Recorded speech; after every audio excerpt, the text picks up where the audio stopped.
Welcome back to News Talk. Time now for our Friday Focus on You. This time, we look at office life issues. Joining us now is our workplace guru, Mary Abijay. Mary is head of the Career Stone Group. She joins us every month at this time, and it's great to have you back. Happy October. Happy October. It's been too long. I know. You are really busy. I'm busy. It's because you're so popular. Well.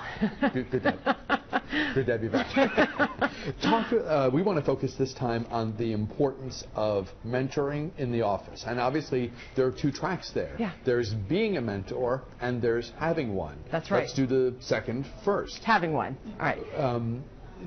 That's something. Is that something you have to create yourself? If you're not fortunate enough to have someone who's like a supervisor type or a little older, more experienced, whatever. If you don't have someone come to you and say, hey, if you'd like some help with career issues or work stuff, whatever, then it's on you to go find that person. That's exactly right. So more and more organizations are doing formal mentoring programs because they have found that it really increases productivity, knowledge transfer, helps raise up rising leaders. But not all organizations do that. So if your organization does have a program, definitely sign up for it. If it doesn't, it really is incumbent on you to go find that mentor. A mentor can really help you polish up your professional skills. They can help you set goals. They can be that sounding board, that person that says, don't ever do that again, try it this way. And you want to look for a mentor that's either proficient in your industry, your profession, or your organization, which is separate than a coach who doesn't need to have organizational knowledge because they're helping you grow and learn. A mentor is a trusted advisor that knows something about where you want to go. More likely to be someone under the roof of where you work, or more likely not to be? It could be either. They're going to either be under the roof of where you work, or they're going to be in your professional field. So for example, if you ever need a mentor, you could choose somebody here at the station,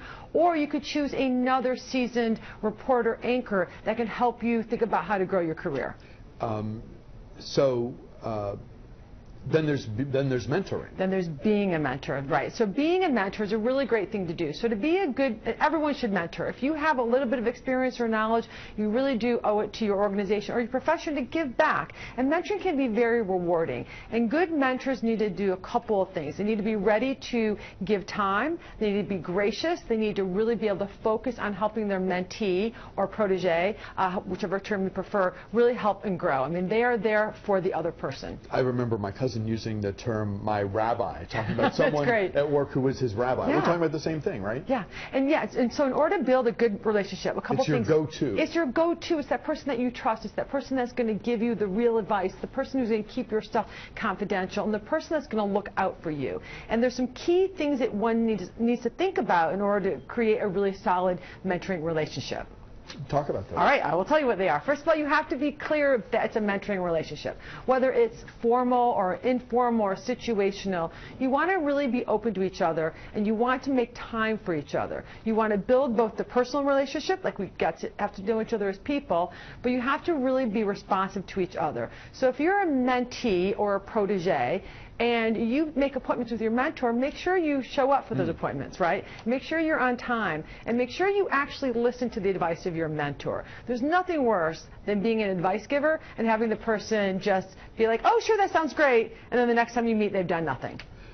If you're lucky, your supervisor is someone you get along with and you have a good relationship, and maybe you can talk about things in sort of an off-the-record capacity, but I'll bet it's unusual for your mentor to be your supervisor or for a boss type, mid-level or upper-level, whatever, to have as a mentee, they're one of their direct reports. Yeah, it's a very complicated situation. So this, which is not to say that supervisors shouldn't play a mentoring role, if you will, as part of their role of being supervisor. But it is But at the end of the day, your supervisor is your supervisor, and there are certain things you may not want to talk about with your supervisor, and it can make the relationship kind of fraught if at times the supervisor has to put down the hammer on you for something. So.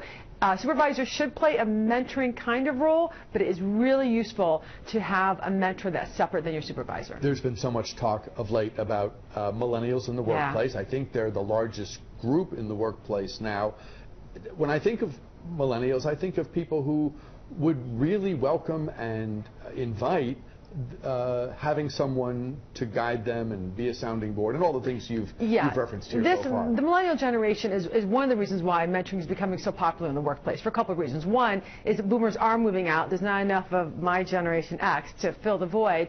And the second reason is, for example, what you said, Gen Y millennials really respond well to mentoring and coaching. They love it. And in fact, I will say this, not only do they respond well to being mentored, that's the kind of supervisory positioning they like, they also make good mentors themselves. So we are seeing a lot of what we call reverse mentoring in the workplace, where you'll have senior people mentoring the younger people on basic professional stuff, but the younger people will mentor the senior people in areas of like technology and things like that, and that makes a great relationship. So there's a good, this is the first time we've seen a really good back and forth. I can imagine.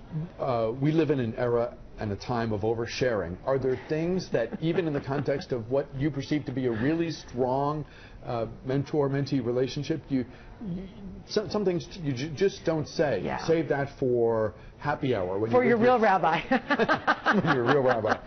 Save that for friends. Yeah. And I think that's right. And I mean, I think if it's a professional mentoring relationship, you're going to talk about yourself as a person, but you do want to be careful how personal you get. And you want to, when you start a mentoring relationship, is do what we call design the alliance, and really kind of set boundaries around what this relationship is for and the best use of the mentoring relationship. Because the best use may not be talking about what I dreamed about last night or what happened at the bar last night. If somebody comes to you at work and says, you know, I'm thinking about how to position myself for my career down the road, my next job, growing my skills, learning how to deal with negotiation situations, and you don't know, you know, you're like flattered, okay, someone thinks I know something. Which, by the way, that's the exact right reason to use a mentor, but go ahead. But you don't really feel like, you know, let's say you've never done it before, so it feels a little new. What do you do? Are there resources? First of all, you say yes. If you have experience, give it back. Secondly, there are resources. You can look, go online. There's lots of like basic mentoring, like steps and things like that. But at the end of the day, it's just about a conversation between two people. So if you're a first-time mentor, all they really want for you is for you to share your experience, where you failed, where you succeeded, what you've learned about what they're asking. You don't have to have all the answers. You are bringing your perspective and your experience, and that's what mentees really value. And sometimes just having the ability to talk about things that are going on, it's huge, even if there's no ginormous pearls of wisdom that come across the table. That's right, and you'd be surprised when you start talking about your experience how much you have learned. I don't think a lot of people realize the level of their experience. Even 10 years in the workforce, you have learned a lot. Recent retirees strike me as being a great potential resource too, because they have had decades probably of experience. They've come up from the beginning to some other stage on the ladder, and they have the perspective of no longer being in the day-to-day. That's exactly right. And I think for anyone who's doing that, you always want to come from your experience. You may not have all the answers. You should never pretend to have all the answers. But recent retirees would be beautiful. They've seen that. They've done it. The whole world recycles around. There's nothing they haven't seen in the workplace. Mary Abijay is with the Career Stone Group. She's our workplace guru. She's with us every month at this time as part of our Friday Focus on You. Great to have you here. Are you a mentee? Are you a mentor? I am. And have you had mentors? I have not had a formal mentor, but I'm still looking for one. Maybe you'll be my formal mentor. we can do it for each other. Together. There you go. And with that, we'll take a break. Mary, thank you so much. Back with the program right after this.